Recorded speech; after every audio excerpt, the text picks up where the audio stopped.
අපි එහෙනම් අද එතනින් නම් පාඩම පටන් ගමු. හරිද? මේ කොටස් ටිකත් හරිය වැදගත්. හරියටම තේරුම් ගන්න මතක තියාගන්න තියෙන්නේ. එහෙනම් පටන් ගමු අපි. හරිද? ද්ව්‍යාංගී ප්‍රවේණිය. එහෙනම් ලියන්න මාතෘකාවක් ද්ව්‍යාංගී ප්‍රවේණිය. ද්ව්‍යාංගී ප්‍රවේණිය.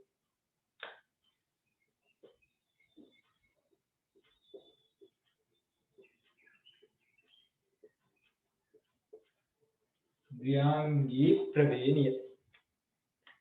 හරි. එහෙනම් ඔයාලට අදහසක් තියෙනවා දැන් ද්ව්‍යාංගී ප්‍රවේණී කිව්වහම මොකක්ද කියන එක. ඒකාංගී ප්‍රවේණී කිව්වේ මොකක්ද? ඒකාංගී ප්‍රවේණී කිව්වේ මෙන්ඩල් සතු කිසියම් හද මේ මෑෂාක් සතු මොන හරි එක ලක්ෂණයක්. ජීවීන් සතු කිසියම් එක් ලක්ෂණයක් ජනකයින්ගෙන් ජනිතයින්ට සම්ප්‍රේෂණය වෙන්නේ කොහොමද කියලා හදාරපු එක තමයි ඒකාංගී ප්‍රවේණී. එහෙනම් ඔයාලා හිතා ගන්න පුළුවන් ද්ව්‍යාංගී ප්‍රවේණිය කිව්වහම ද්ව්‍යාංගී ප්‍රවේණිය කියන්නේ ජනකයින් සතු කිසියම් ලක්ෂණ දෙකක්. ජනකයින් සතු කිසියම් ලක්ෂණ දෙකක් ජනකයින්ගෙන් ජනිතයින්ට ගමන් කරන්නේ සම්ප්‍රේෂණය වෙන්නේ කොහොමද කියලා හදාරන එක තමයි එහෙනම් ද්ව්‍යාංගී ප්‍රවේණිය. පැහැදිලිනේ? ලක්ෂණ දෙකක් සම්ප්‍රේෂණය වෙන්නේ කොහොමද කියලා බලන එක. එහෙනම් පළවෙනිම කරුණ ලියමු. ජනකයින් සතු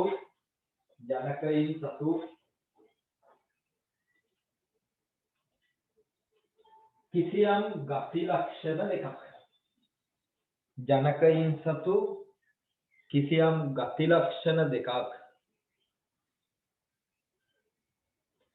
ජනිතයින්ට ආවේනිගත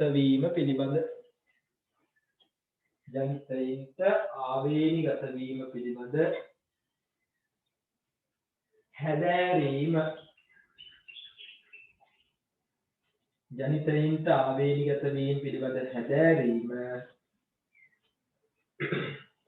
ද්ව්‍යාංගී ප්‍රවේණිය ලෙස හැඳින්වේ. හරිද? ඔන්න මුලින්ම තේරුම් ගත්ත පළවෙනි කරුණ තමයි ද්ව්‍යාංගී ප්‍රවේණිය කියන්නේ මොකද්ද? ජනකයින් සතු කිසියම් ලක්ෂණ දෙකක්. ගති ලක්ෂණ දෙකක්. ජනකයින්ගෙන් ජනිතයින්ට සම්ප්‍රේෂණය වෙන්නේ කොහොමද කියලා අධ්‍යයනය කරන එක තමයි ද්ව්‍යාංගී ප්‍රවේණිය. එහෙනම් මෙන්ඩල් මොකද කළේ? මෙන්ඩල් එයාගේ ද්ව්‍යාංගී ප්‍රවේණියේදී මෙන්න මේ ද්ව්‍යාංගී මුහුමක් භාවිතයෙන් එකවර අර මෑෂාක සතු ලක්ෂණ දෙකක් අධ්‍යයනය කළා. ඒ අනුව තමයි හරිද එයාගේ දෙවනි නියමය හඳුන්වලා දුන්නේ. ලියමිලා කරනවා.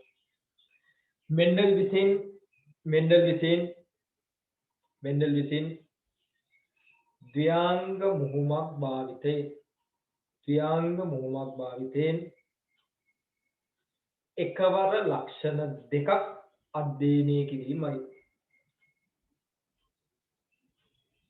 එකවර ලක්ෂණ දෙකක් අධ්‍යයනය කිරීමයි.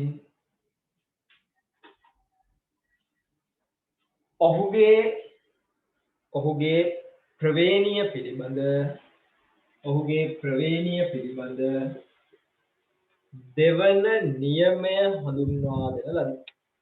දෙවන නියමය හඳුන්වා දෙන ලදී.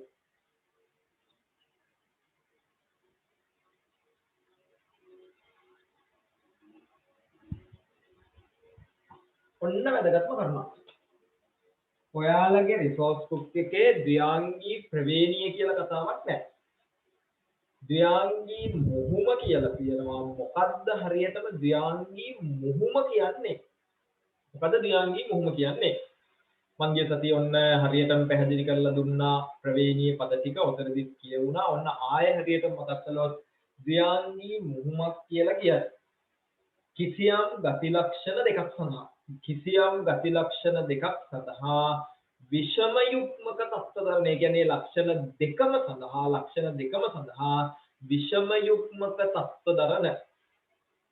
විෂම යුග්මක තත්ත්වධර්ම ජනකයින් දෙදෙනෙක් මුහුම් කරන අභිජනන පරීක්ෂණයක් තමයි ද්ව්‍යාංගී මුහුමක් කියන්නේ. ආයක හරියට තේරුම් නැත්නම් ඕන් හරියට ඔලුවට ගන්න ලක්ෂණ දෙකක්. දැන් අපි කතා කරනවා මෑෂාක සතු ලක්ෂණ දෙකක්. අපි තෝරගමු කඳේ දිග සහ පුෂ්පවල වර්ග.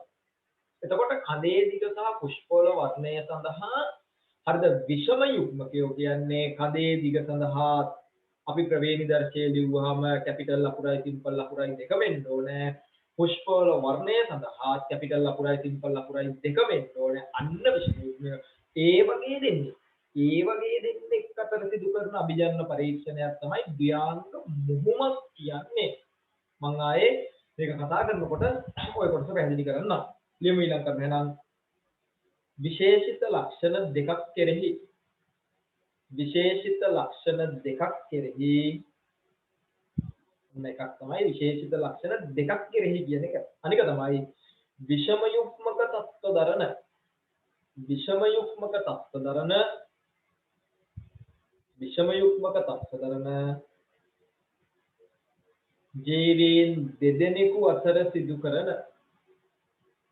ජීවීන් දෙදෙනෙකු අතර සිදු කරන අභිජනන පරීක්ෂණයක්. ජීවීන් දෙදෙනෙකු අතර සිදු කරන අභිජනන පරීක්ෂණයක්. ඕන්නම් වෙන පාඨකින් අර 66 යනුන මේකම ඇතුලේ ඕන එකක් ද්ව්‍යාංග මුහුමක් ලෙස හැදින්නේ.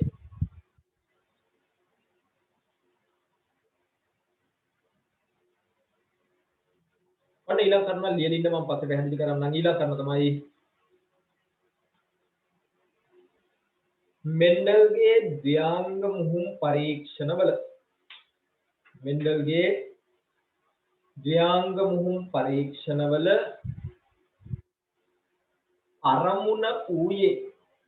මෙන්ඩල්ගේ ද්ව්‍යාංග මුහුම් පරීක්ෂණවල අරමුණ වූයේ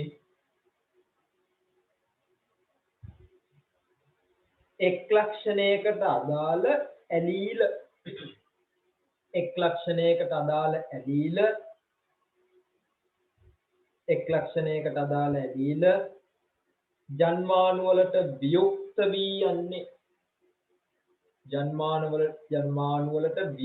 වී යන්නේ අනෙක් ලක්ෂණයට අදාළ ඇලීල වලින් ස්වාධීනවද නැතහොත් පරාදීනවද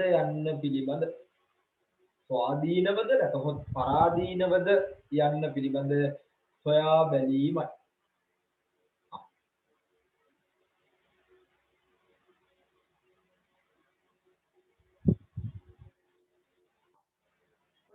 මේ අන්තිමට කිව්ව කරුණු දෙක ඔයාලට හරියටම සමහරට තේරුන්නේ නැහැ. මම ලොකුට පැහැදිලි කරන්න ගියේ නැහැ. දැන් ඉස්සරහට ආයෙ දිගටම මේක කතා කරන්න ඉඳලා මෙතනදී කිව්වා ද්ව්‍යාංග මුහුමක් කියන්නේ මොකක්ද කියලා.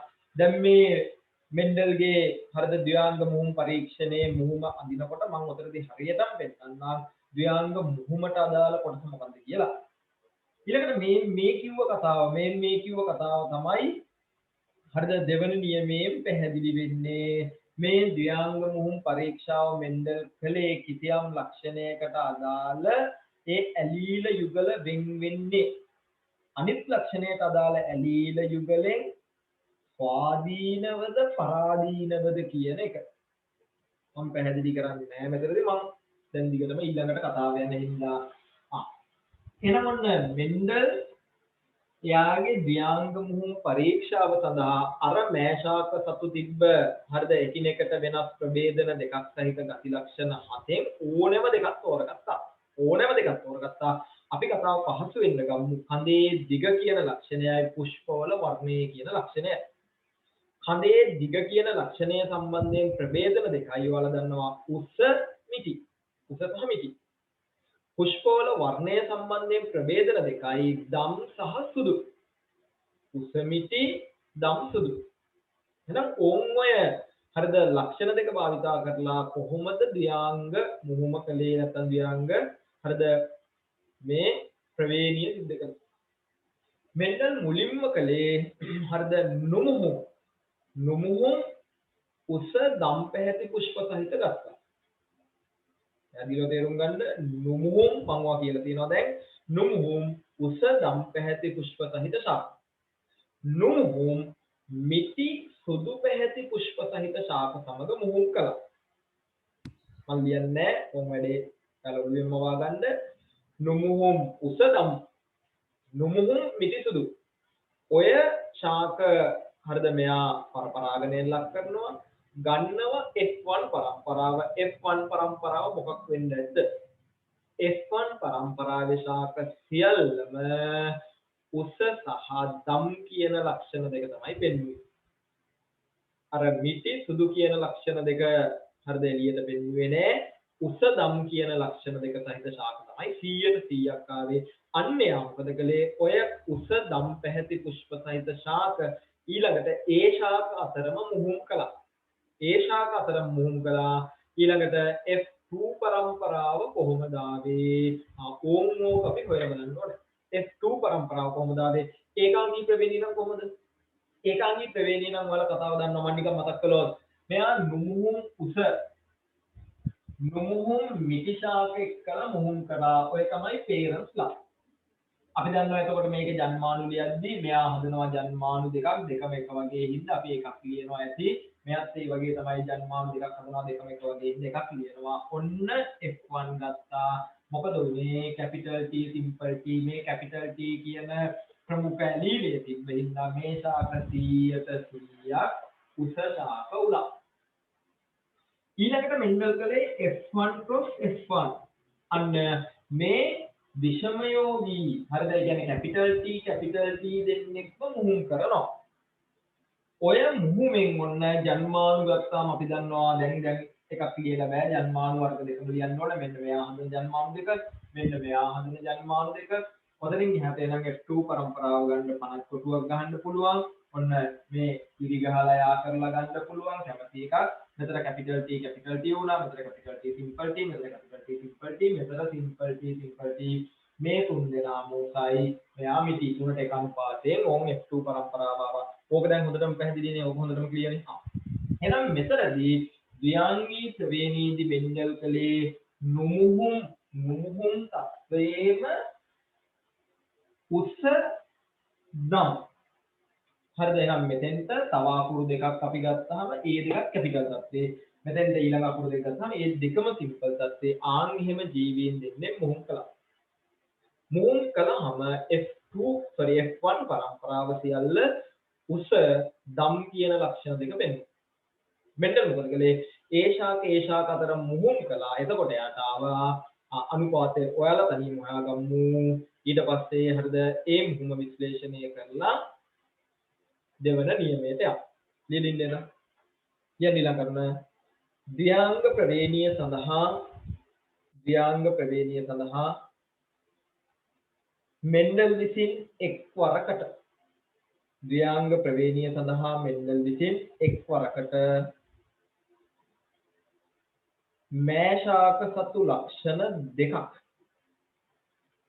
මෑශාක සතු ලක්ෂණ දෙකක් තෝරා ගන්නා ලදී.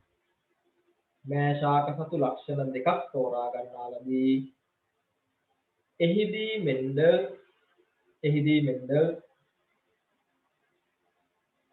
කඳේ දිග සහ පුෂ්පවල වර්ණය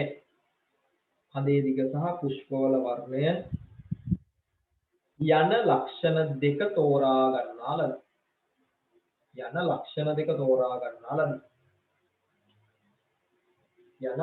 දෙක තෝරා ගන්නා ලදී. ඊළඟට කඳේ දිග නැමැති ලක්ෂණය සතුව උස සහ මිටි යන ප්‍රභේදන දෙකක් පුෂ්පවල වර්ණය සම්බන්ධව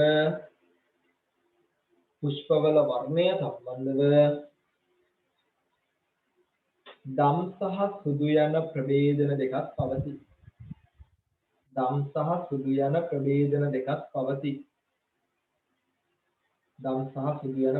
දෙකක් පවතී. ඊළඟට මෙහිදී පළමුව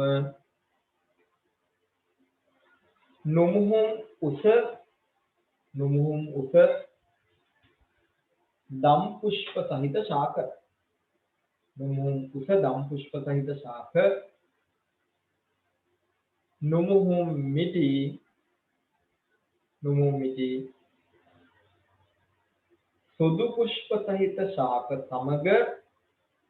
සුදු පුෂ්ප සහිත ශාක සමග මුහුම් කරන ලදී. සුදු පුෂ්ප සහිත ශාක සමග මුහුම් කරන ලදී. එහෙනම් මුහුම් වල තේරුම් ගන්න ඕන අංක 1 මොකද මෙන්ඩල් කලේ නුමුහුම් උස දම් පුෂ්ප සහිත ශාක. නුමුහුම් මිටි සුදු පුෂ්ප සහිත ශාක සමග මුහුම් කළා. ගත්ත F1 පරම්පරාවේ ශාක සියල්ල උස දම් කියන ලක්ෂණ දෙක පෙන්වුවා. එන ඊළඟ කරන එවිට ලැබුණු පළමු පරම්පරාවේ ශාක සියල්ලම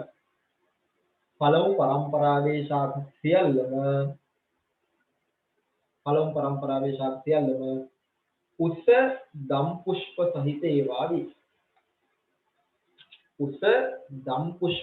ඒවා වී.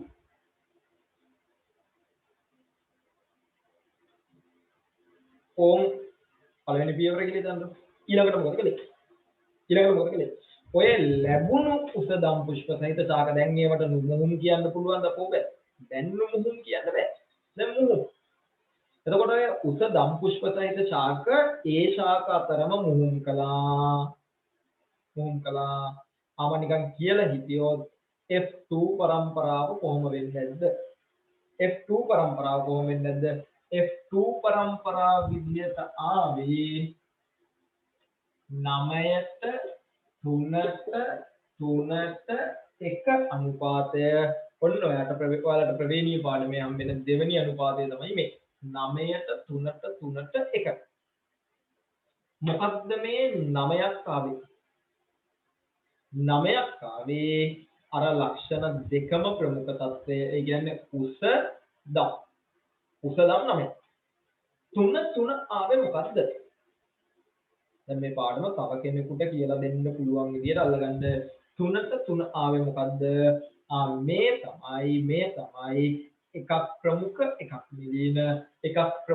එකක් නිලීන. ඒ කියන්නේ උස සුදු පුෂ්පන.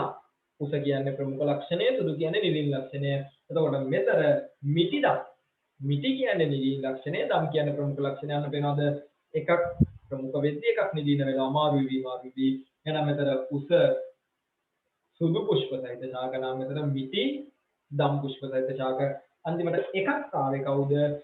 දෙකම නිලීනයි. ඒ කියන්නේ මිටි සුදු. කතාව පැහැදිලිද? අනුපාතය තමයි 9ට 3ට 1. 9ට 3ට 1 දෙකම ප්‍රමුඛ, එකක් ප්‍රමුඛ එකක් නිලීන, දෙකම නිලීන තත්ත්වය ආවා. එහෙනම් ලියමු ඊළඟ කරන මෙසේ ලැබුණු පළමු පරම්පරාවේ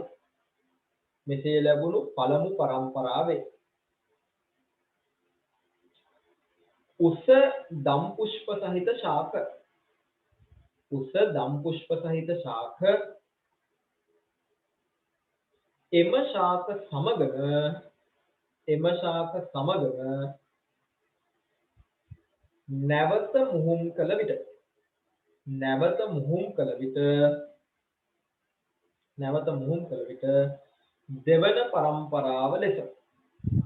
දෙවන පරම්පරාව ලෙස ඔන්න ඔයාලට ඕනනම් වාක්‍ය ඉවර කරලා දාන්න පුළුවන්. දෙවන පරම්පරාව ලෙස කොහොමද?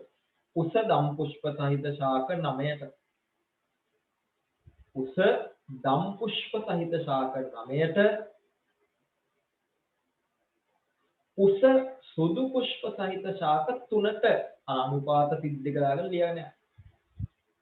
ඔයාලා තේරුම් ගන්න ලියන්නේ. උස සුදු පුෂ්ප සහිත ශාක 3කට අර සිද්ධ එක තිබ්බයි ළඟට. මිටි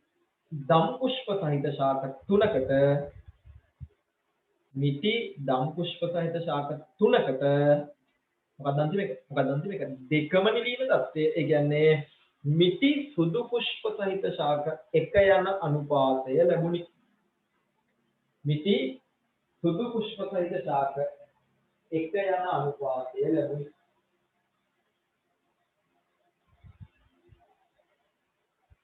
ඕම් ඔය ටික තේරුම් ගත්තද කියලා බලන්න.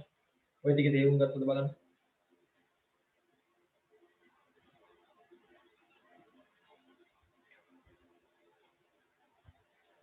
අපි එහෙනම් මේ කතා කරන්නේ මෙන්ඩල්ගේ ද්විාංගී ප්‍රවේණිය. මුලින්ම කිව්වා ද්විාංගී ප්‍රවේණිය කියන්නේ මොකද්ද? ජනකයින් සතු කිසියම් ලක්ෂණ දෙකක් ජනිතයින්ට සම්ප්‍රේෂණය වෙන්නේ කොහොමද කියලා අධ්‍යයනය කරන එක. එතරදී ද්විාංගී මුහුම කියන එක පැහැදිලි කළා. මම ඒක ඉස්සරහට ආයෙ වෙනම පැහැදිලි කරනවා. මෙන්න මේ ද්විාංග මුහුම් පරීක්ෂාව ඇයි මෙන්ඩල් කළේ කියන එක කිව්වා. ඒකත් පැහැදිලි කරනවා. ඊළඟට එනම් ඔන්න මෙන්ඩල් කරපු පිළිවෙල කිව්වා. මුලින්ම කළේ මෙන්ඩල් අර මෑෂාක සතු ලක්ෂණ දෙකක් තෝරගත්තා. අපි කතාව පහසු වෙන්න කඳේ දිගයි පුෂ්පවල වර්ණයයි කියන ලක්ෂණ දෙක තෝරගත්තා. ඕනෑම ලක්ෂණ දෙකක්. අර හතෙන් ඕනෑම කම්බිනේෂන් එකක් ලක්ෂණ දෙක ගන්න පුළුවන්. අපි තෝරගත්තා එහෙනම් කඳේ දිග පුෂ්පවල වර්ණය. එහෙනම් මෙන්ඩල් ගත්තේ නුමුහුම් උස්ස දම් පැහැති පුෂ්ප සහිත ශාක. මිටි සුදු පුෂ්ප සහිත ශාක සමග දෙකම නුමුහුම් කළා. දත්ත F1 පරම්පරාව F1 පරම්පරාව විදිහට සියලුම ශාක උස දම් කියන ලක්ෂණ දෙක පෙන්නනවා. ඊළඟට ඔය ලැබුණු ශාක ඔය ශාක සමග මුම් කළා. එතකොට මොකද උනේ? ඔන්න 9ට 3ට 3ට එක අනුපාතය ආවා. අපි මේ ශාක සතු ඕනෑම ලක්ෂණ දෙකක් ගත්තා නම් ඔයාලට ඔය 9ට 3ට 3ට එක අනුපාතය ලියන්න පුළුවන්. 9ක් දෙකම ප්‍රමුඛ. 3 3 එකක් ප්‍රමුඛ එකක් නිලින එකක් ප්‍රමුඛ එකක් නිලින එක දෙකම නිලින.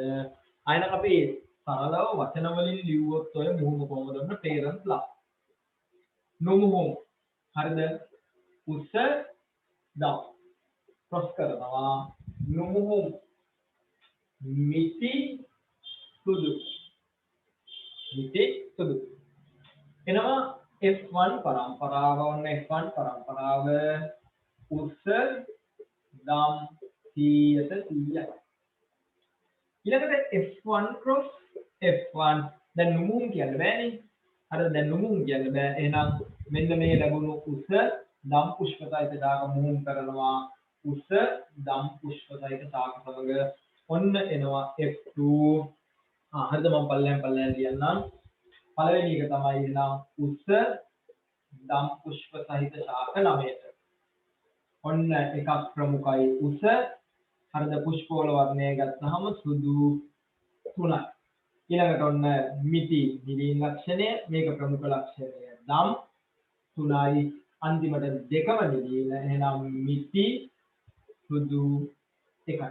ඕම් ඔය අනුපාතය ආවා. අයනම් ඕක කොහොම ලියලා පෙන්නමු. ඕක කොහොම ලියලා පෙන්නන්නේ පේරස්ලා P නුමුහුම් උසදම් ක්‍රොස් කරනවා නුමුහුම් මිටි සුදු F1 උසදම් 100ට 100. F1 cross F1 උසදම් cross උසදම් ලැබෙනවා F2 ඔයාලා හදලා ලියන්න. ඔයාලා හදලා ලියන 9ට 3ට 3ට එක අනුපාතය.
හරිද?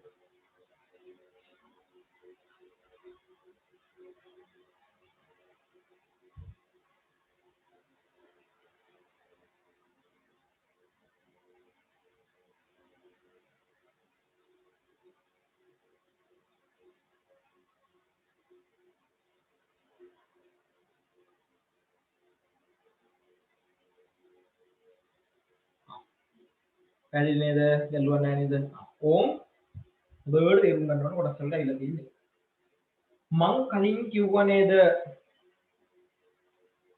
මං කලින් කිව්වා නේද ද්ව්‍යාංග මුහුම කියන්නේ මොකද්ද කියලා.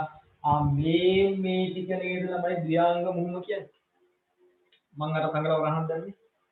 ඔය ටික තමයි ද්ව්‍යාංග මුහුම. මොකද මෙයාලා නුමුහුම් මිටිසුදු. එතකොට අපි අර ඉංග්‍රීසි අකුරු දාලා මෙයාලගේ ප්‍රවේණි දර්ශ ලිව්වොත් මේ අකුරු දෙකම කැපිටල් අකුරු දෙකම සිම්පල් එතකොට එයාලා විෂම යෝගීද නැහැ. හරිද? මේන් විෂම යෝගී එක අකුරක් කැපිටල් එකක් සිම්පල් එක අකුරක් කැපිටල් එකක් සිම්පල් ඒ කියන්නේ එකක් ප්‍රමුඛ එකක් නිලීන එකක් ප්‍රමුඛ එකක් නිලීන මෙතනත් එමය එකක් ප්‍රමුඛ එකක් නිලීන එකක් ප්‍රමුඛ එකක් නිලීන. එහෙනම් මෙහෙම දෙන්නේ මුහුම් කරන එක තමයි ද්ව්‍යාංග මුහුම කියන්නේ. හොඳට පැහැදිලි වෙන්න ඕන ද්ව්‍යාංග මුහුම කියන්නේ මේක. එහෙනම් හරිද මේ හරිද ලැබුණු ප්‍රතිඵලයේ දිහා බලපුවාම අර මේ ලැබුණු අනුපාතය 9ට 3ට 3ට 1 කියන එක දැක්කහම උපකල්පන දෙකක් කරන්න පුළුවන්. මොනවද උපකල්පන දෙක?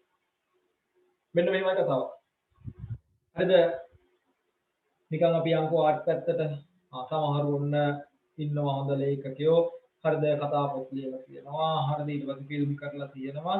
සමහර විට එයාලා ඔය ලොකුවට ඕවා හිතලා ලිව්ව නෙමෙයි. එයාලට එන අදහස ලියාගෙන ගියා. එයාලා හරිද පොත print කරලා මිනිස්සුන්ට දැම්මා. එහෙම නැත්නම් එයාලා ෆිල්ම් එක කළා. හරිද? ඊට පස්සේ මොකද කරන්නේ? ඕක 100ක් 1000ක් ਵਿਚාරය කරනවා. ඒ ਵਿਚාරය කරනකොට සමහරවිට ඔය කතාව ලිව්ව මිනිහා දන්නේ නැති තරම් ඕක ਵਿਚාරය කරනවා. මාටින් වික්‍රමසිංහගේ අපි පොඩි කාලේ දන්න කෙනෙක් නේ. ඒතකොට අහලා තියෙන කෙනෙක්නේ. මාටින් වික්‍රමසිංහගේ තුන්වැනි දුරුණව කතාව කියලා දන්නවනේ අර කතා පිටක් කියන්නේ. එතකොට සමහර විට ඔය මිනිස්සයා උත්තර හිතා නෙමේ. එයාට නිර්මාණශීලී අදහසක් තියෙනවා. එයා පොත් ටික ලිව්වා. හැබැයි ඊට පස්සේ මොකද කරන්නේ? මේ ඕකේ වාක්‍ය අරගෙන ਵਿਚාරය කරනවා ඊළඟට සිංහල දන්න මිනිස්සු. හරිද? සමහරවිට මාටින් වික්‍රමසිංහට එහෙම හිතලිවත් නෑ ඔය කියන තරම්. එයා කතාව ලියාගෙන ගියා. හරිද? ආගම් පෙරළියේ හරිද? ධම්මිදුගත් මම මතක නැහැ දැන්. ධම්මිදුගතා මෙහෙම කළේ මේ හින්දා අන්න මාටින් වික්‍රමසිංහ මෙහෙම හිතා ලිව්වා මේම. ඇත්තටම සමහරවිට මාටින් වික්‍රමසිංහ ඔය කේල් මලක් දන්නේ නැහැ. එයා පොත ලියාගෙන ගියා. ආන්නේ වගේ දැන් මේ මෙන්ඩල් පරීක්ෂණය කළා. එයා ටිකක් බුද්ධිමත්ව හිතලා එයාගේ උපකල්පනය දුන්නා. හරිද? දැන් අපි ඕක අල්ලන් සෑහෙන්න දඟලනවා. මේ එහෙම කතාවක්. මේ 9ට 3ට 3ට එක අනුපාතයේ ඉන්දැත්තේ මේ උපකල්පන දෙකෙන් එකක් හින්දා කියලා අපි හිතනවා. අපි දැන් විශ්ලේෂණය කරනවා. මොකද්ද පළවෙනි උපකල්පනය? ඔය උපකල්පන දෙකෙන් දෙකම හරියන්න බෑනේ. එකයි හරියන්නේ. මේ හරිද පළවෙනි උපකල්පනය තමයි මෙතනදී වෙන්න පුළුවන් මේ ලක්ෂණ තනි ඇසුරුමක් ලෙස ජනකයාගෙන් ජනිතයාට සම්ප්‍රේෂණය වුණා වෙන්න පුළුවන්. පැහැදිලි වුණා මම දන්නවා. මේ ලක්ෂණ තනි පැක් එකක් විදිහට ජනකයාගෙන් ජනිතයාට ගියා වෙන්න පුළුවන් කියලා හිතන්න පුළුවන්. අපි දැන් අකුරු අරන් කතා බයන්. හරිද? උස කියන ලක්ෂණයට ඔන්න උස අපි ගත්තොත් කැපිටල් T අපි දන්නවා ඒක ප්‍රමුඛයි. මිටි සිම්පල් T ඒක නිලීනයි. ඊළඟට ගත්තොත් දම් අපි ගමු කැපිටල් R ඒක ප්‍රමුඛයි. සුදු සිම්පල් R ඔක නිලීනයි. දැන් මොකද්ද මේ පළවෙනි උපකල්පනය? පළවෙනි උපකල්පනය තමයි මේ ලක්ෂණ තනි පැක් එකක් තනි ඇසුරුමක් විදිහට සම්ප්‍රේෂණය වෙනවා ජනකයාගෙන් ජනිතයාට සම්ප්‍රේෂණය වෙනවා නම් අපි නිකන් හිතමු මෙන්ඩල් මුලින්ම ගත්තේ නුමුහුම් උස දම් පැහැති පුෂ්ප සහිත ශාකනම් ඕක නේද ප්‍රවේණි දර්ශය. හරිද? ඊට පස්සේ මෙන්ඩල් ගත්තේ අනික නුමුහුම් මිටි සුදු පැහැති පුෂ්ප සහිත ශාකනම් ඕක තමයි ප්‍රවේණි දර්ශය. මොකද මේ තනි ඇසුරුම් කතාව. ඒක කියන්නේ හරිද? ඒක කියන්නේ මේ හරිද උස ලක්ෂණය දම් ලක්ෂණයත් එක්කලා එක පැක් එකක් විදියට යනවා. එහෙම ගියොත් හදන ජන්මානු ආකාර දෙකක්. ඔය කල්පිතේ ඇත්තටම වැරදි. ඔය කල්පිතේ හරිනම් හදන ජන්මානු දෙකයි මොනවද හදන ජන්මානු දෙක? මොනවද හදන ජන්මානු දෙක? එහෙම වුණොත් මෙයා හදන්නේ capital T capital R, මෙයා හදන්නේ simple T simple R. ඕන් ඔය විදිහට හරිද අපි F2 ගත්තොත් F2 ගත්තොත් 9ට 3ට 3ට 1 9ට 3ට 3ට 1 අනුපාතේ එන්නේ නැහැ. හරිද? බය වෙන්න එපා. මම දැන් ඊළඟට මොහොම ඇදලා ඔය කතා කරනකොට ඔයාලට හරියටම පැහැදිලි වෙනවා. එහෙම වුණොත් එන්නේ හරිද 3ට 1 9ට 3ට 3ට 1 එන්නේ නැහැ. එහෙනම් හරියන්නේ මේ කල්පිතේ මේ දෙවෙනි කල්පිතය. ඔක ලියන්නකෝ. මට මේක චූට්ටක් තවම පැහැදිලි නෑ බය වෙන්න එපා. හරිද? සම්පූර්ණ ද්විාංග මුහුම හරිද ද්විාංගී ප්‍රවේණියට අදාළ මුහුම සම්පූර්ණයෙන් කියලා පැහැදිලි කරනවා. ඔයාලට සියල්ල කම්ප්ලීට් ඔක පැහැදිලි වෙනවා. ලියමු වෙනවා. පල්ලෙහායි. මෙහිදී ලැබෙන රූපානුදර්ශ අනුපාතයන් මගින් මෙහිදී ලැබෙන රූපානුදර්ශ අනුපාතයන් මගින්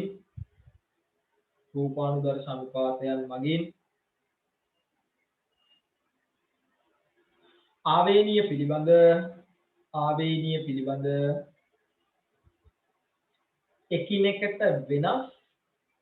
එකිනෙකට වෙනස් උපකල්පන දෙකක් ලබාගත හැකියි.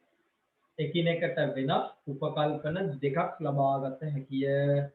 ලියාගෙන යන අංක 1 මෙම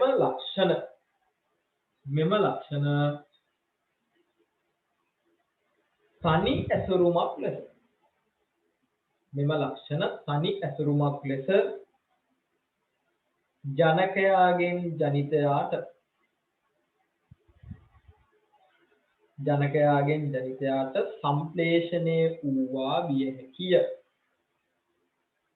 හිතන්න පුළුවන් එක විදිහක්. හැබැයි ඔයාලට ඉස්සරහට තේරෙනවා ඕක වැරදි කියලා. ඒක යටතේ ඡේදයක් වගේ ලියමු එනම් පරම්පරාවෙන් පරම්පරාවට ප්‍රමුඛ කැපිටල් T හා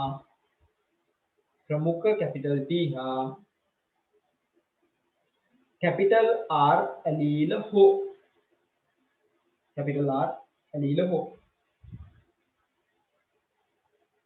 නිලීන සිම්පල්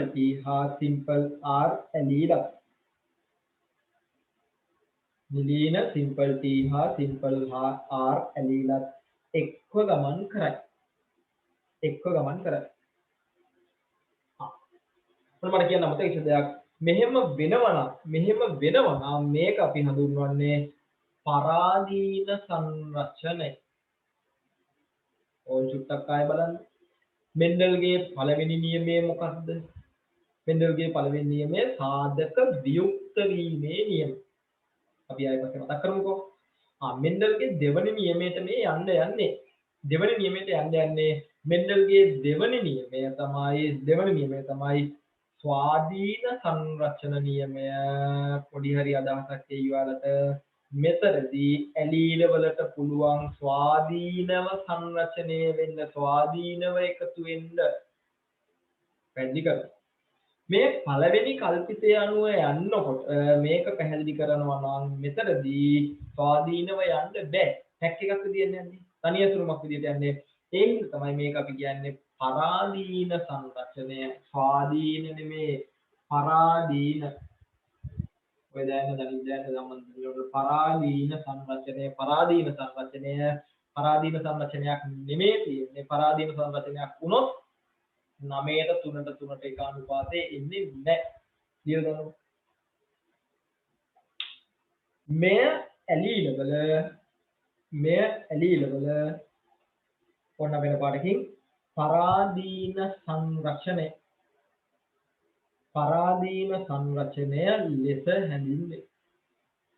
පරාදීන සංරචනය ලෙස හැඳින්වේ. ඉතින් ඒකට මළු ඡේදයක් විදිහට නම් මේ කල්පිතයට අනුව සෑදිය හැක්කේ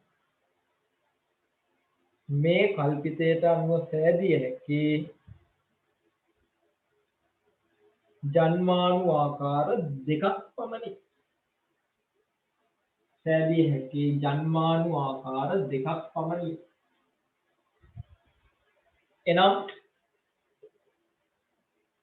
එනම් capital T capital R ha capital T capital R ha simple T simple R ලෙසිනි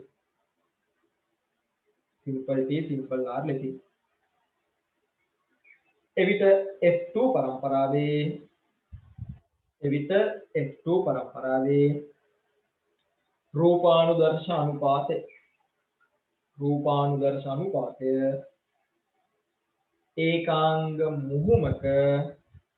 ඒකාංග මුහුමක දැන් මේ අපි ද්විඅංගී මුහුමක ඒකාංග මුහුමක රූපානුදර්ශ අනුපාතයටම සමාන විය යුතුයි.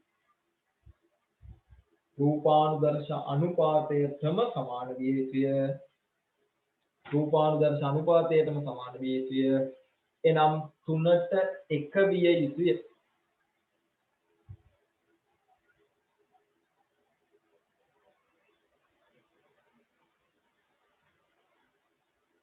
හරි නේද? ඔය කිව්ව කල්පිතය හරියන්නේ නැහැ. ඔය කිව්ව කල්පිතය වැරදි.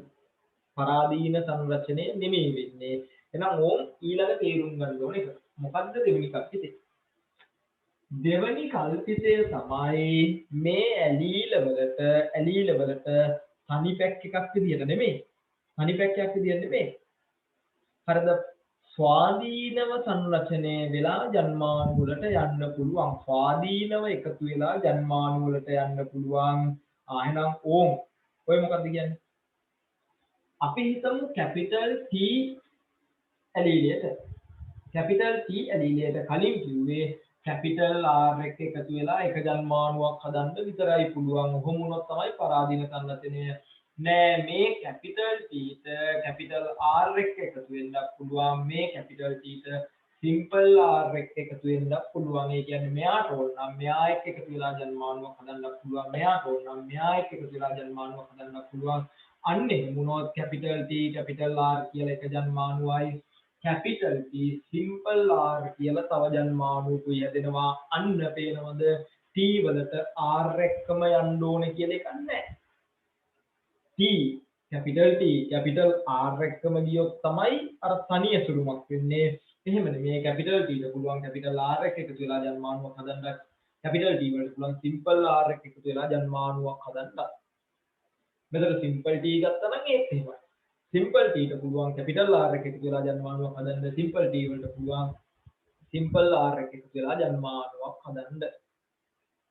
එහෙනම් උතර තියෙන්නේ පරාදීන කතාවක් නෙමෙයි ස්වාධීන කතාවක්.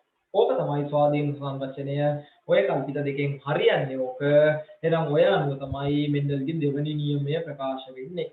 දෙමු අංක දෙක. ලක්ෂණ දෙක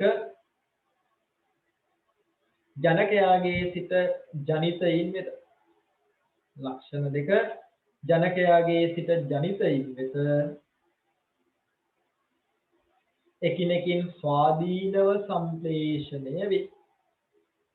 එකිනෙකින් ස්වාධීනව සම්ප්‍රේෂණය වේ. ඒක යටතේ ලියමු වෙනස් ඡේදයක් වගේ. එනම් කැපිටල් T ඇලීලය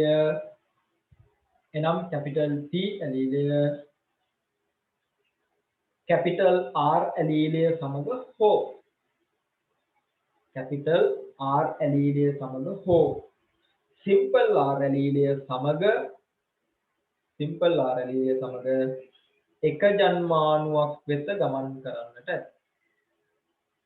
එක ජන්මාණුවක් වෙත ගමන් කරන්නට ඇත. මෙය ඇලීලවල ඕන්න වෙන පාටකි මොකද්ද? ස්වාධීන සංරචනය ලෙස හැඳින්වේ. මෙය ඇලීලවල ස්වාධීන සංරචනය ලෙස හැඳින්වේ. හරි. එහෙනම් මොකද ටිකක් පැහැදිලි කළොත් මේ මෙහෙම ලක්ෂණ දෙක සඳහාම විෂමයෝගී ජීවියෙක් නම් capital T simple T capital R simple R ලක්ෂණ දෙක සඳහාම විෂමයෝගී ජීවියෙක් නම් මෙයා හදනවා ජන්මාණු 4ක්. ඒ කියන්නේ ඇයි අපි දැන් දන්නවා ක්‍රියාත්මක වෙන්නේ ස්වාධීන සංරචනය. හරි සරල දෙයක්. මේ capital T ට capital R එක්කම යන්න ඕන කියලා එකක් නැහැ. simple T ට simple R එක්කම යන්න ඕන කියලා එකක් නැහැ. capital T ට පුළුවන් capital R එක එක ජන්මානුවක් හදන්න, capital T වලට පුළුවන් simple R එක එක ජන්මානුවක් හදන්න. simple T වලට capital R එක එක ජන්මානුවක් හදන්න පුළුවන්, simple T වලට simple R එක තව ජන්මානුවක් හදන්න පුළුවන්. එහෙනම් ජන්මානු වර්ග හතරක් හැදෙනවා ලියුවොත් මෙහෙම නේද? capital T capital R. capital T simple R. simple T capital R. simple T simple R ඕම් ජන්මානු වර්ග හතර. එහෙනම් ද්විාංගී ප්‍රවේණිය සිද්ධ වෙලා තියෙන්නේ ඕම් ඔය විදිහට ජන්මානු වර්ග හතරක් හදනවා. කොහොම ගියොත් තමයි අර 9ට 3ට 3ට 1 අනුපාතය එන්නේ. ලියමු එහෙනම් ආය අලුත් ඡේදකින් ඒකටම මෙම කල්පිතයට අනුව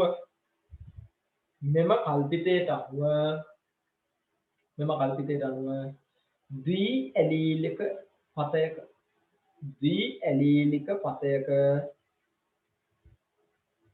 එකිනෙකට වෙනස් ඇලීල සංකලන හතරක් ඇතිවිය හැකි බව පෙනේ.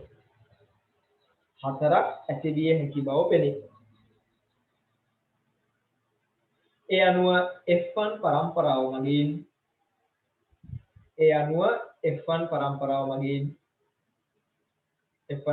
මගින් එකිනෙකට වෙනස් ජන්මානු වර්ග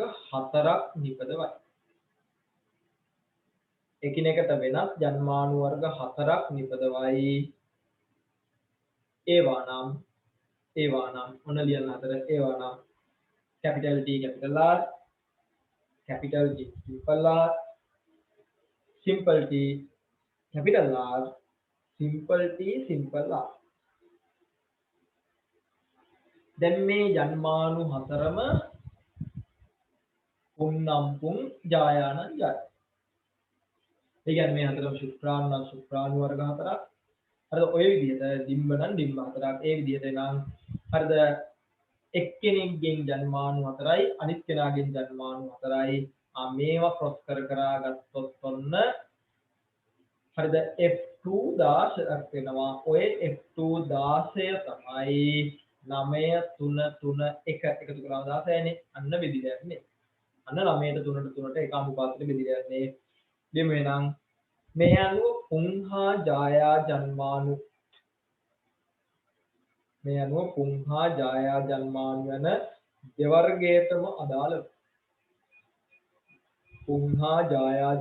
යන දෙවර්ගයටම අදාළ ජන්මානු වර්ග හතර බැගින් නැතිවේ. එම නිසා පුංහා ජායා ජන්මානු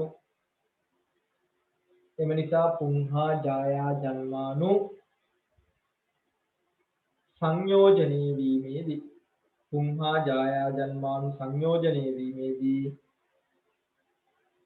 F2 පරම්පරාවේ ජනිතයින් ඇති කිරීමට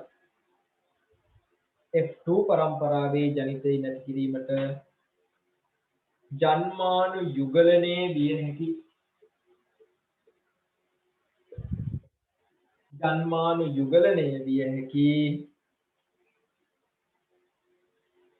ආකාර කීයද? 16ක්. වරහන් තුලේ 4 වැඩි කිරීම 4ක්. ඇති බව පැහැදිලි වේ.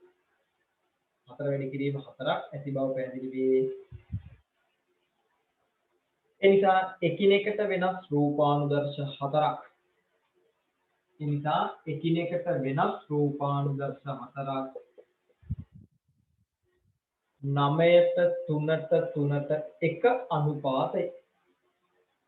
9ට 3ට 3ට 1 අනුපාතයෙන් ප්‍රතිඵල විය හැකියි.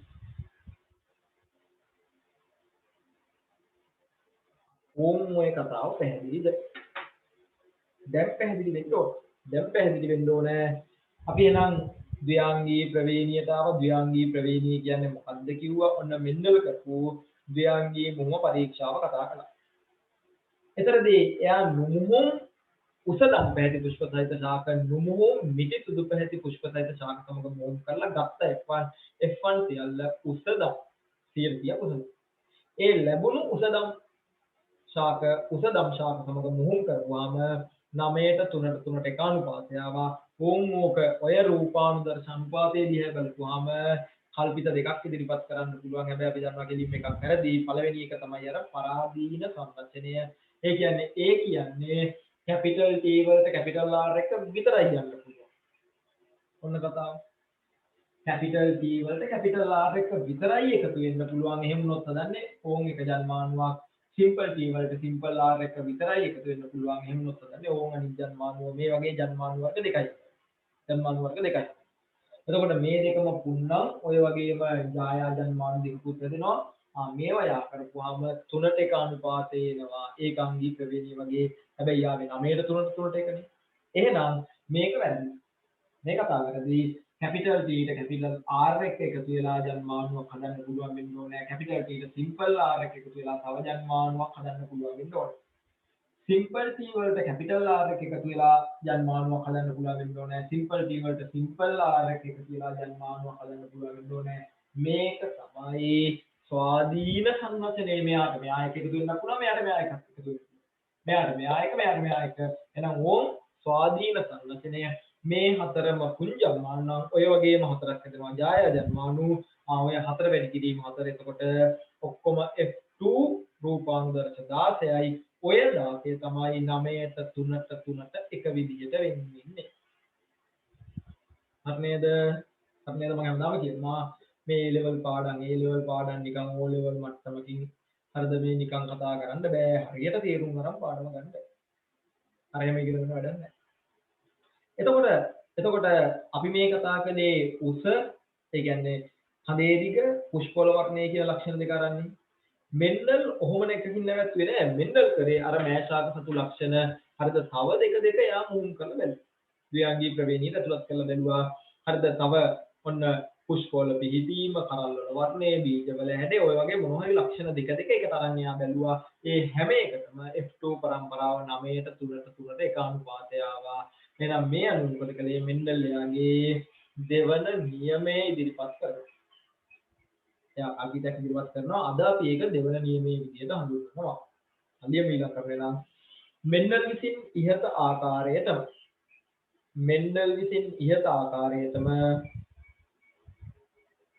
මෑෂාක සතු අනෙකුත් ලක්ෂණද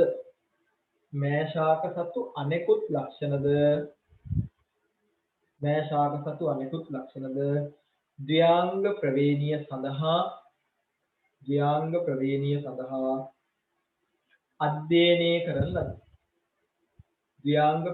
සඳහා අධ්‍යයනය කරන ලදී. ඒවා සඳහා ලැබුණු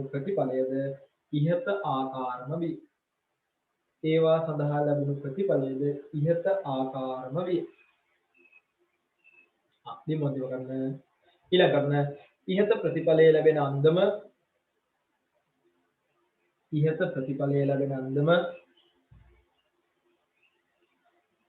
පහදා දීම සඳහා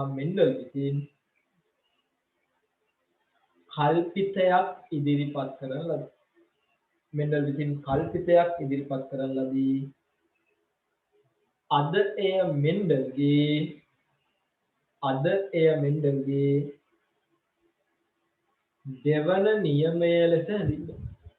අද එය මෙන්ඩල්ගේ දෙවන නියමය ලෙස හැඳින්වේ.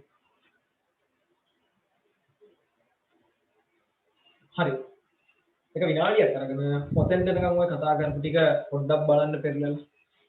ඔයාලා ලියාගත්ත වේගින් නෝට් එක ලියලා ඇති. ඔය කතා කරපු ටික පැහැදිලිද කියලා බලන්න.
හරි. එහෙනම් ඔන්න තවම මොනවා හරි ගැටලු තියෙනවා නම් හරිද? මෙතනින් එහා ටික ටික තව හරියනවා. එහෙනම් ලියමු මාතෘකාවක්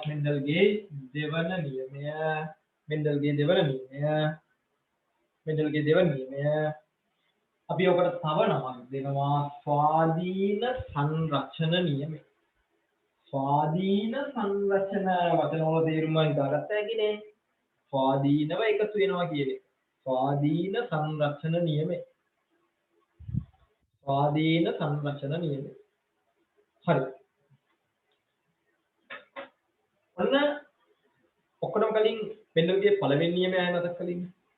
මෙන්ඩල්ගේ පළවෙනි නියමය තව නමකින් හැඳින්වුවා සාධක වියුක්ත වීමේ නියමය. ඒක කියන්නේ වියුක්ත වීමක්, වෙන්වීමක්. මේක කියන්නේ එකතු වීමක්. හරිනේ. ඒක කියනවා වෙන්වීමක්, මේක කියනවා එකතු වීමක්. හරි දැන් ඔක මෙහෙම. හරිද? ඔන්න සාධක වියුක්ත වීමේ නියමය. හරිද? කසාද බැඳපු මිනිස්සු, හරි කරපු මිනිස්සු ඔන්න දෙන්න ඉන්නවා. ජෝඩු ඉන්නවා. ඕන්නම් නීතියෙන් මේ මිනිස්සුන්ට වෙන් වෙන්න බැයිද? සාධක දෙක වෙන් වෙනවා වගේ ඕන්නම් හස්බන්ඩ් වයිෆ්ට වෙන් වෙන්න පුළුවන්. හරි නේද? මෙන්ඩල්ගේ පළවෙනි නියමය. මෙන්ඩල් කිව්වේ ජීවීන්ගේ ප්‍රවේණික ලක්ෂණ තීරණය කරන සාධක යුගල් වශයෙන් පවතී. ඊළඟට එයා කියනවා ජන්මානුජන්මේදී එම සාධක යුගල එකිනෙකින් වියුක්ත වේ. එහෙනම් සමාජයේ කසාද බැඳ මිනිස්සු දෙන්න ඉන්නවා සාධක යුගල් වගේ. දික්කසාදෙදී මොකද වෙන්නේ? ඔය දෙන්න වෙන් වෙනවා. පළවෙනි නියමය. හරිද? ඊළඟ මේ කියන්නේ යන ස්වාධීන සංරචන නියමයේ කොහොමද? දැන් ඔයාලා දන්නවා capital T, simple T, capital R, simple R ඕම් ඔය විදිහට ගත්තා. capital T ට පුළුවන් capital R එක එකතු වෙලා ජන්මානුවක් හදන්න. මේ capital T ට පුළුවන් simple R එක එකතු වෙලා ජන්මානුවක් හදන්න. simple T ට පුළුවන් මේ capital R එක එකතු වෙලා ජන්මානුවක් හදන්න. simple T ට පුළුවන් මේ simple R එක එකතු වෙලා ජන්මානුවක් හදන්න. හරිද? ඔන්න එතකොට මේක කපල් එකක්, මේක කපල් එකක්. දැන් මෙයාගේ ඔන්න දික්කසාද වෙලා, මෙයාලා දික්කසාද වෙලා, මෙයාලට ඕන විදිහට ඕන් ඊළඟට ආයෙ කසාද බඳින්න පුළුවන් වගේ. හරිද? හැබැයි ලංකාවේ නම් මේකේ නීතියට ගැටලුවක් තියෙනවා. මේ හරිද? පිරිමියා නම් මේ ගෑනු කෙනා නම් මේ පිරිමියා නම් මේ ගෑනු කෙනා නම් හරිද? මෙයා එක්ක එකතු වෙන්න නීතියෙන් නම් අවසර නැහැ. නේද? ඒක වෙනම කුමාර ප්‍රයන්නේ. වැඩේ තේරුම් ගන්න උදාහරණ කිව්වේ. අයනම් ඕම් හරිද? ඕක කොහොමද පැහැදිලි කරන්නේ? කොහොමද දෙවෙනි නියමය කියලා දාන්න මෙච්චරයි. හරිද? ජන්මානුජනනයේදී එක් සාධක යුගලක වූ ඕනෑම සාධකයකට වෙනස් සාධක යුගලක වූ ඕනෑම සාධකයක් සමග එක් විය හැකියි. ඔච්චරයි කතාව. ජන්මානුජනනයේදී එක් සාධක යුගලක වූ ඕනෑම සාධකයකට වෙනස් සාධක යුගලක වූ ඕනෑම සාධකයක් සමග එක් විය හැකියි. ඔච්චරයි ස්වාධීන සංරචනය. ස්වාධීනව කියන්නේ ස්වාධීනව නිදහසේ. සංරචනය කියන්නේ එකතු වෙනවා. එහෙනම් මෙයාට මෙයා එක්ක එකතු වෙලා ජන්මානුවක් හදන්න පුළුවන්. මෙයාට මෙයා එක්ක එකතු වෙලා ජන්මානුවක් හදන්න පුළුවන්. සිම්පල් T වලට කතාව ඔකයි. එහෙනම් මෙන්ඩල්ගේ දෙවෙනි නියමය තමයි ජන්මානුජනනයේදී එක් සාධක යුගලක වූ ඕනෑම සාධකයකට වෙනස් සාධක යුගලක වූ ඕනෑම සාධකයක් සමග එක් විය හැකියි. ජන්මානුජනනයේදී එක් සාධක යුගලක වූ ඕනෑම සාධකයකට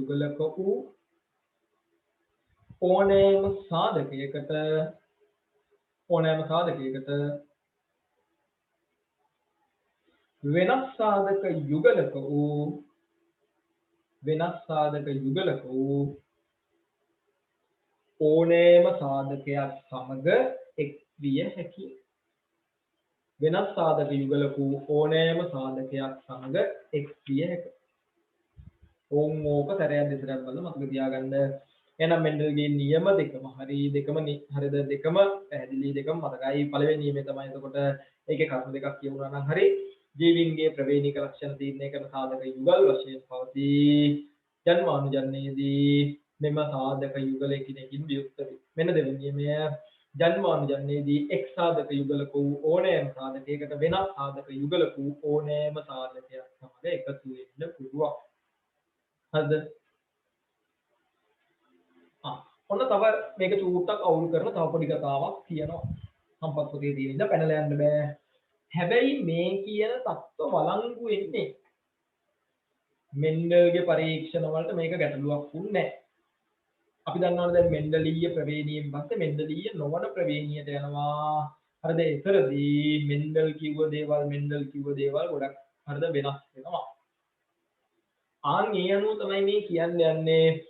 මේ කියන தත්ත්වය වළංගු වෙන්නේ හරිද අවස්ථා දෙකකදී පමණයි. ඒ කියන්නේ වර්තමානයේ ප්‍රවේණි විද්‍යා දැනුම අනුව මේ කිව්ව දේ හරියන්නේ අවස්ථා දෙකකදී විතරයි. මොනවද අවස්ථා දෙක? හරිද? පළවෙනි කතාව තමයි මේ කියන හරිද ඇලීල හරිද සමප්‍රභව නොවන වර්ණ දේහ මත පිහිටලා තියෙනවා නම් සමප්‍රභව නොවන වර්ණ දේහ මත පිහිටලා තියෙනවා නම් ස්වාධීන සංවචනයක් වෙන්න පුළුවන්. ඒ කියන්නේ ඕම් එක සමජාත වර්ණ දේහ යුගලක්. මෙන්න තව සමජාත වර්ණ දේහ යුගලක්. එතකොට මේකේ නම් තියෙන්නේ කැපිටල් T, මේකේ නම් තියෙන්නේ සිම්පල් T. මේකේ නම් තියෙන්නේ කැපිටල් R, මේකේ නම් තියෙන්නේ සිම්පල් R. ඕම් කිසි ගැටලුවක් නැහැ. මේ වර්ණ දේහයේ පිටින්ම ගිහිල්ලා මෙයා එක්ක සම්බන්ධ වෙනවා. කියන්නේ මෙයා එකතු වෙනවා. මේ වර්ණ දේහයේ කොමයා එක්ක එකතු වෙලා ඒ කියන්නේ මේ මෙහෙම. ඕම් මොහොම දෙන්න පුළුවන්. මේ වර්ණ දේහයේ මත නම් කැපිටල් T, මේ සිම්පල් T තියෙන්නේ. එයාට පුළුවන් මේ කැපිටල් R තියෙන වර්ණ දේහයක එකතු වෙන්න. මෙයාට පුළුවන් වුණා සිම්පල් R තියෙන වර්ණ දේහයක එකතු වෙන්න. ඕම් ඔය විදිහට සමප්‍රභව නොවන වර්ණ දේහ මත පිහිටලා තියෙනවා නම් ස්වාධීන සංවචනය වෙන්න පුළුවන්. දෙවෙනි එක. එකම වර්ණ දේහයේ මත උනත් කමන්නේ. එකම වර්ණ දේහයේ මත උනත් කමන්නේ. කැපිටල් T මෙහෙම තියෙනකොට කැපිටල් R මෙහෙම තිබ්බනම්. සිම්පල් T මෙහෙම තියෙනකොට සිම්පල් R මෙහෙම තිබ්බනම් ඕම් ස්වාධීන සංවචනයක් වෙන්න පුළුවන්. ඒ කියන්නේ මොකද්ද? ඔන්න සෛල චක්‍රයේ ඌරණ විභාජනයේ කතාව ඕන වෙනවා. හරිද? ඌරණ විභාජනය වෙනකොට මොකද්ද? හරිද? අවතරණය කියන එකක් මතකයිනේ. වර්ණ දේහාංශවල හරිද සමහර කොටස් වලින් අතිපිහිත වෙලා මන්සල් හදලා ඒ තැන් වලින් මේ කොටස් කැඩිලා හුවමාරු වෙනවා.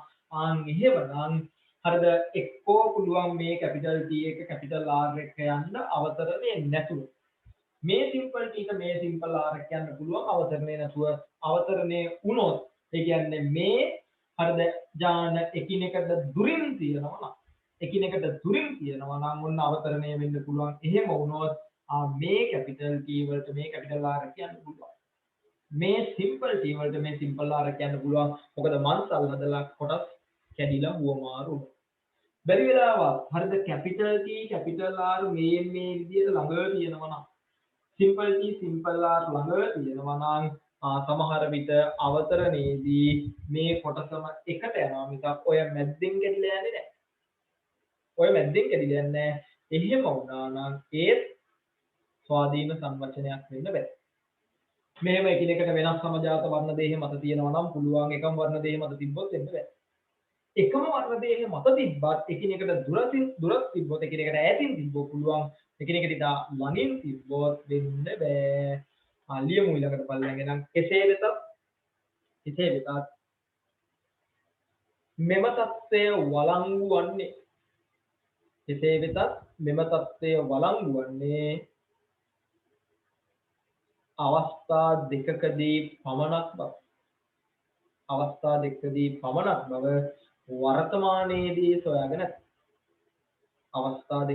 පමණක් බව වර්තමානයේදී සොයාගෙන ඇත. ලියමු අංක 1. වෙනස් වර්ණ දේහ මත එනම් සමප්‍රභව නොවන වර්ණ දේහ මත සමප්‍රභව නොවන වර්ණ දේහ මත ඥාන පිහිටා ඇති වේ. ඥාන පිහිටා ඇති වේ.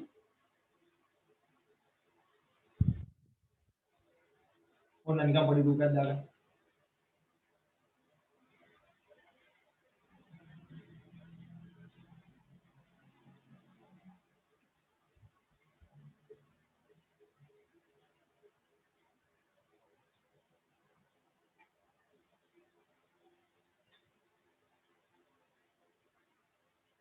ඔන්න හරි මේක ඔන්න මේකත් පෙන්නන්න පුළුවන්. අංක දෙක. එකම වර්ණ දේහය මත එකිනෙකට දුරින් ඥාන පිහිටා ඇති වේ. එකම වර්ණ දේහය මත එකිනෙකට දුරින් ඥාන පිහිටා ඇති වේ. එකිනෙකට දුරින් ඥාන පිහිටා ඇත. කොන් එකට රූපයක් තියෙනවා නම් කැපිටල් T ඒකෙම කැපිටල් R තියෙනවා නම් හරිද? වර්ණ දේහයේ පිටින්ම යන්න පුළුවන්. කැපිටල් T ට මේ සිම්පල් R වෙන වර්ණ දේහයක තියෙනවා නම් එයත් එක්ක සම්බන්ධ වෙන්න පුළුවන්. හරිද? ඔන්න මම ඊතලයේ මත ලියලා තියෙනවා අවතරණය. මෙතන තමයි සිම්පල් T ට සිම්පල් R සාමාන්‍ය විදිහට යන්න පුළුවන්. සිම්පල් T ට කැපිටල් R එක යන්න පුළුවන්. හරිද? ඔන්න අවතරණය.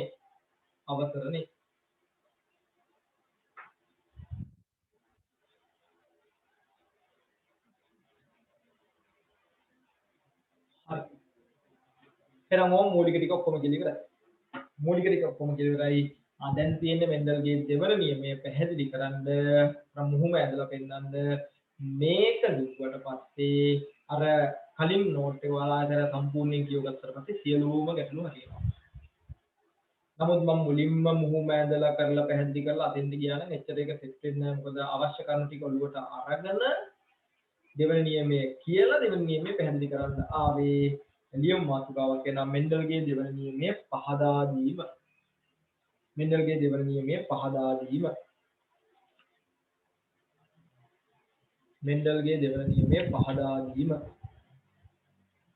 හරි. එහෙනම් මුලින්ම අපි අර ගන්න අකුරු හඳුන්වලා දෙන්න ඕනේ. අපි දන්නවා කඳේ දිග සම්බන්ධයෙන් උස කැපිටල් T ප්‍රමුඛයි, මිටි සිම්පල් T නිලීනයි. ඊළඟට පුෂ්පවල වර්ණයේ සම්බන්ධයෙන් නම් කැපිටල් R ප්‍රමුඛයි, සුදු සිම්පල් R නිලීනයි. වලට ඕන අකුරක් ගන්න පුළුවන්.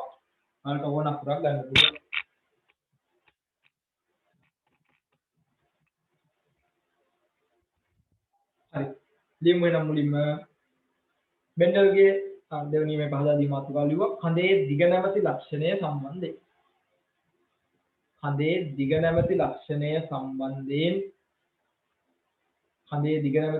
සම්බන්ධයෙන් උස වරන්තුලේ කැපිටල් T ප්‍රමුඛ ලක්ෂණය වේ මිටි වරන්තුලේ සිම්පල් T නිලීන ලක්ෂණය වේ. පුෂ්පවල වර්ණය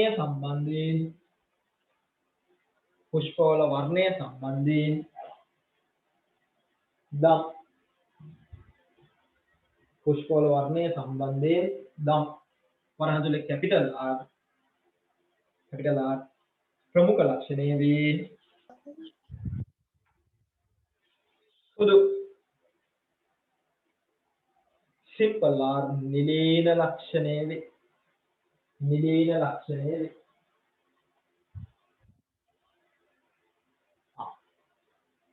එහෙනම් අර කලින් කිව්ව සියල්ල තේරෙන්න මෙන්ඩල්ගේ දෙවනි නියමය පැහැදිලි වෙන්න ඔන්න කතාව කොහොමද එහෙනම් මේ මුහුම ඇදලා පෙන්නන්නේ? ඔන්න පේරන්ට්ස් ලා. හොඳට හරියට මුලින්ම පාඩම හොඳට අහගත්තා නම් ඕන් ඉතුරු ටිකත් අල්ලගන්න. පේරන්ට්ස් ලා කොහොමද ගත්තේ? නුමුහුම් මිටි සුදු. අපි එහෙනම් දැන් ප්‍රවේණි දර්ශ වලින් ලියනවා නුමුහුම් නම් කැපිටල් T වෙන්න ඕනේ, කැපිටල් R වෙන්න ඕනේ. ඊළඟට නුමුහුම් මිටි සුදු නම් simple R වෙන්න ඕනේ.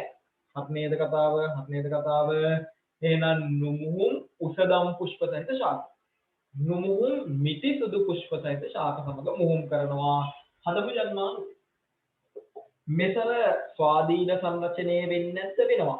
මේ කැපිටල් T ට මේ කැපිටල් R එක එකතු වෙලා ජන්මානුවක් හදන්නත් පුළුවන්. මේ කැපිටල් T ට මේ කැපිටල් R එක ජන්මානුවක් හදන්නත් පුළුවන්. මේ කැපිටල් T වල කතාවත් ඕකමයි. එහෙනම් මෙතර ජන්මානු වර්ග හතරක් හැදුවට හතරම එකම જાතියනේ. හතරම කැපිටල් T කැපිටල් R. ඒ හින්දා හතරක් ආයේ ලියන්න ඕනේ. ඒ හින්දා අපි ලියන්නේ එකයි කැපිටල් T කැපිටල් R. වල වැරදියට තේරුම් ගන්න එපා. ඔතන ස්වාධීන සංරචනයේ නැත්තේ එහෙම නෑ. ස්වාධීන සංරචනය තියෙනවා. දැන් ඒක පැහැදිලි කරලා තියෙන්නේ. මෙයාට මෙයා එක එකතු වෙන්න පුළුවන්, මෙයාට මෙයා එක එකතු වෙන්න පුළුවන්. මෙයාට මෙයා එක එකතු වෙන්න පුළුවන්, මෙයාට මෙයා එක එකතු වෙන්න පුළුවන්. ඔය කොයි විදිහට හතරම ලිව්වත් හතරම capital T capital R capital T capital R ඉඳ එකක් ලියමු. මෙතනත් කතා එහෙමයි. මෙතනත් එහෙනම් ජන්මානු හතරක් හදනවා. හතරම simple T simple R හතරම ලියලා තේරුමක් නැහැ. එකම જાතියෙ ඉඳ එහෙනම් එකක් ලියනවා simple T simple R. අන්න අපි ගන්නවා S1 පරම්පරාවේ නම් මේ දෙන්න මුල් කරගාම capital D simple T capital R simple R මොකද උනේ මෙන්ඩල් දැක්කා පළමු පරම්පරාවේ ශාක සියල්ල උසදම් පුෂ්ප සහිත ශාක හරිනේ මෙතන capital T simple T තිබ්බට ප්‍රමුඛ වෙන්නේ capital T එහෙනම් ශාක උස වෙනවා මෙතන capital R simple R තිබ්බට හරිද ප්‍රමුඛ capital R ඒ හින්දා පුෂ්ප දම් පැහැදිලි වෙනවා ඔන්න වරන් සිදුතුන් දිනවා උස දම් 100ට 100 දැන් මොකද වෙන්නේ? ඔතරින් එහා තමයි දැන් තේරුම් ගන්න තියෙනව නේද ඔයාලා? ඔතරින් එහා තමයි ද්ව්‍යාංක මුහුම්ම. එයි ලක්ෂණ දෙකම සඳහා විෂම යෝගී තත්ත්ව ධර්ම දෙන්නෙක් මුහුම් කරන එක. එහෙනම් ඔන්න F1 cross F1. ඒ කියන්නේ capital T මෙන්න මෙයා simple T capital R simple R cross කරනවා.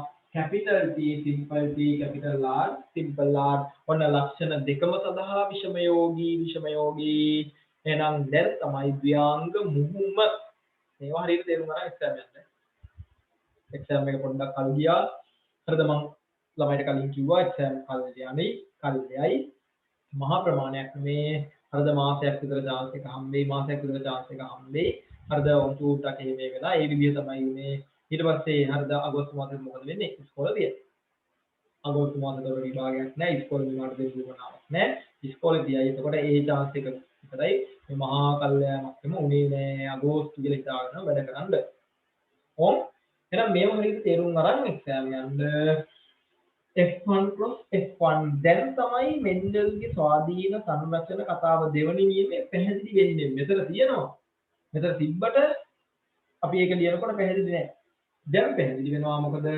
ඕම් ජන්මානු මෙයාගේ ජන්මානු හතර ලියන්නේ කොහොමද එහෙනම් capital T capital R මම මෙච්චර වෙලා පැහැදිලි කළා නම් මෙයාට පුළුවන් මෙයා එක එකතු වෙන්න මෙයාටම පුළුවන් මෙයා එක එකතු වෙන්න ඕම් ඊළඟ එක තමයි එහෙනම් capital T simple R මේ simple T වලට capital R එක එකතු වෙලා ජන්මානුවක් හදන්න පුළුවන් simple R එක එකතු වෙලා ජන්මානුවක් හදන්න පුළුවන් එහෙනම් ඔන්න එයාගේ ජන්මානු හතර මම ඉඩ ඕනේ ඉඳ පොඩියට ලියනවා පැහැදිලි නේ වුණාට එහෙනම් මෙතනත් ඔය ජන්මානු හතරමයි නේද capital T capital R හරිද capital T simple R simple T capital R simple T simple R ඕම් එක්කෙනෙක්ගෙන් ජන්මානු හතරයි අපි හිතමු මේ හතර පුංජම්මානු කියලා ශුක්‍රාණු කියලා ඔන්න අනිත් කෙනාගෙන් ජන්මානු හතරයි අපි හිතමු මේ ටිකේ නම් ඡායා ජන්මානු බිම්බ කියලා ඕන් ජන්මානු හතර දැන් මොකද වෙන්නේ දැන් F2 ගන්න ඕනේ හරිද F2 ගන්න නම් ඕම් ඉරි ගහලා ගන්න ගත්තොත් මේක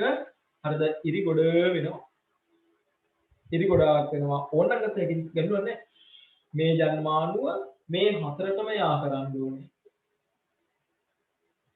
මෙයා මේ හතරටම යා කරන්න ඕනේ උතර ඉතල බලන්නකෝ අර නිකන් ඉරි ගහන්න නිකන් ඔය රටාවක් වගේ මෙයා මේ හතරම එක්ක යා කරන්න ඕනේ මෙයා මේ හතරම එක්ක යා කරන්න ඕනේ වැඩේ ටිකක් අචල් අපි මොකද කරන්නේ පණ කොටුවක් ගන්නවා උතරින් එහාට එහෙනම් දැන් වලට තේරෙනවා මෙතරින් මේ මං අත තිබ්බ තැනින් පල්ලහැට තමයි ද්ව්‍යාංග මුහුම ප්‍රවේණි විද්‍යාවේ පද ටික ගන්න ඕනේ. ගිය සතියේ පැහැදිලි කළා. ඔන්න ද්විාංග මුහුම කියන එක දැන් පැහැදිලි වෙනවා. මෙතනින් එහාට මෙතනින් පල්ලෙහාට තමයි ද්විාංග මුහුම. එහෙනම් F2 ගන්න පනත් කොටුවක් ගන්න ඕනේ. මම පොඩි වෙලාවක් දෙන්නම්. ඔයාලා කටු වැඩ කොළ එක හරිද ඔය වෙලාව ගන්න එපා. ටක් ගාලා හරිද පනත් කොටුව ගන්න. පනත් කොටුව ගන්නවා නම් මොකද කරන්නේ? කොහොම සරලව පෙන්නුවොත්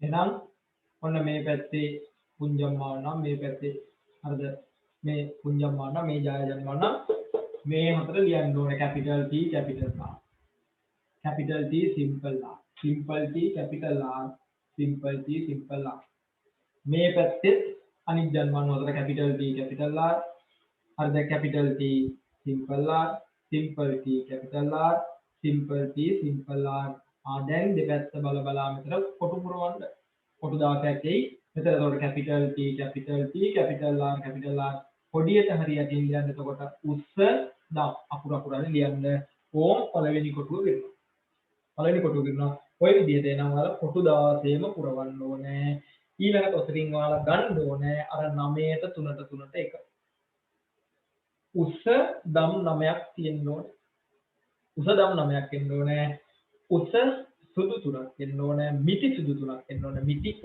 මිටි සුදු එකක් එන්න ඕනේ එහෙනම් ඕම් පොඩි වෙලාවක් අරන්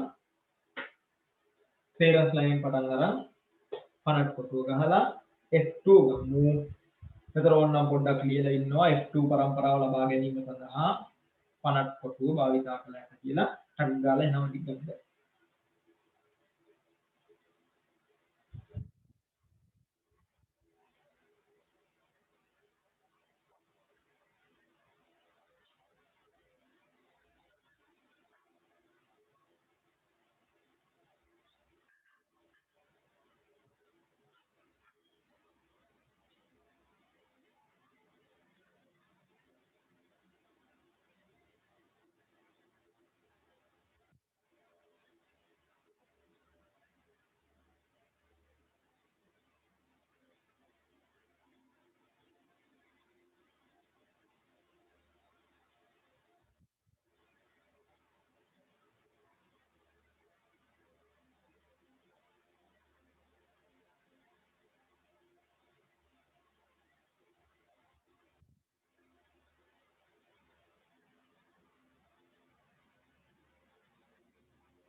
අද වෙලාව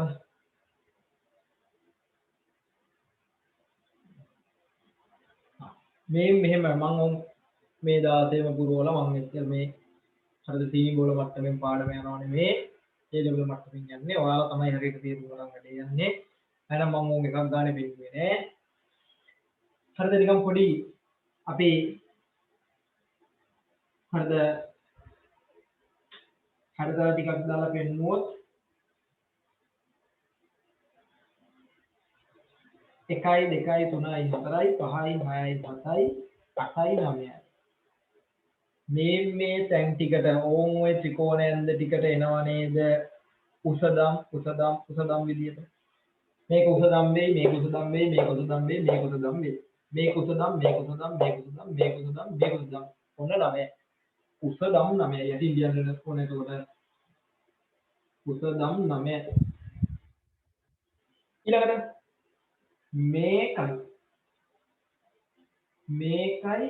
මේකයි ඕමයි මං තිබ්බ ත්‍රිකෝණේ එනවා නේද? හරිද? උස සුදු. ඊළඟ මේ ත්‍රිකෝණේ හරිද? මං සරල අකුරු දානවා මේකයි ඕම යා කළොත් ඔය ටික එනවා නේද? මිටි සුදු තුනක්. අන්තිම මේ මෙතර හරිද එනවා මිටි මෙතර මිටි දන්නේ මෙතර මිටි දාම් තුනක් එන්නේ අන්තිමට එනවා මිටි සුදු එකයි මේ ඩොට් කෙලවර. මොකද කියන්නේ? ඕම් පනස් කොටු ගහපුවම පොඩි වෙලාවක් යනවා මේක හරියට ඕම් අඩි රූල් අරගෙන පිළිවෙලට ගහනවා නම් හරිද? තැන් 9ක එනවා උසදම් පොඩි රටාවකුත් පෙන්වනවා. හරිද? උස සුදු ඒ කියන්නේ එකක් ප්‍රමුඛ එකක් නිලීන මේ මම පොඩි ත්‍රිකෝණයකින් පෙන්වුවා 3 දෙනෙක් එනවා.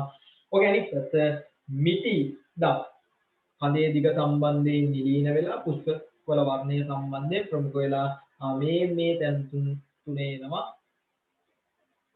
3 දෙනෙක්. අන්තිම කෙලවරේ ඉන්නවා සිම්පල් ආර් ඒ කියන්නේ ලක්ෂණ දෙකම නිලීන මිටි සුදු එකයි ඕම්. හරිද? ඔන්න ද්විආංගී ප්‍රවේණිය පැහැදිලි වුණා. දැන් ඔය කිව්ව ටික සම්පූර්ණයෙන් ඔයාලට පැහැදිලි වෙන්න ඕනේ ද්විආංගී මුහුමක් කියන්නේ මොකක්ද කියලා. හරිද?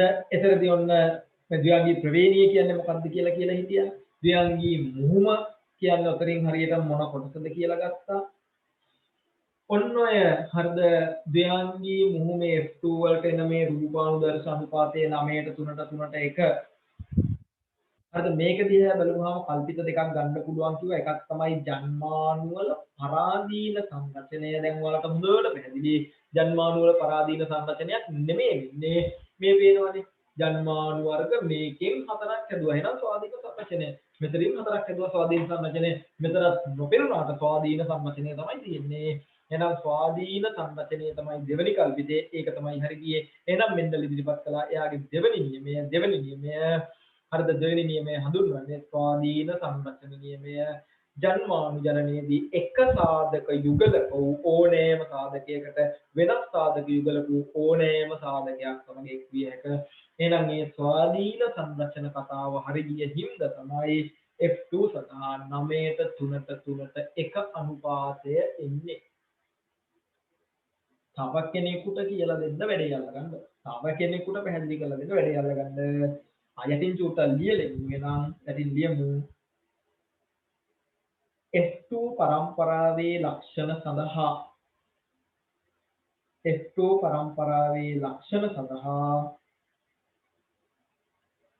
9ට 3ට 1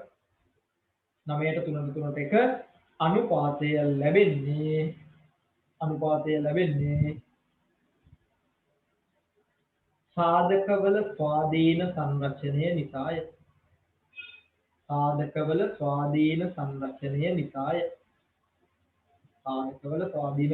නිසාය.